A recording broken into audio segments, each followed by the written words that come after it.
এইদিকে আয়, আগে ঘুরে নে তারপরে বোটিং করবো, চলে আয়।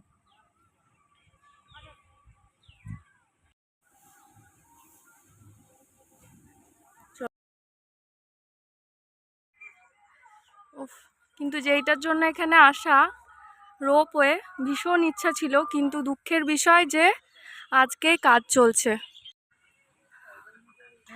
রোপওয়েটা তো খারাপ থাকার জন্য চাপতে পারলাম না, তাই দেখি এখন রোলার কোস্টারে চাপবো। জানি না কেমন লাগবে, ভীষণ ভয় লাগছে, এর আগে কোনোদিন আমি তো চাপিনি। দেখা যাক, ঠাকুরের নাম নিয়ে একবার উঠে পড়ি। তাই কেমন লাগবে কে জানে। এ ভয় লাগবে না তো? খুব ভয় লাগবে না তো? কি ভয়? এবার এখান থেকে আমরা রওনা দেব আমাদের পরবর্তী গন্তব্যে। তো বাই বাই ড্রিমল্যান্ড পার্ক, খুব এনজয় করলাম এখানে।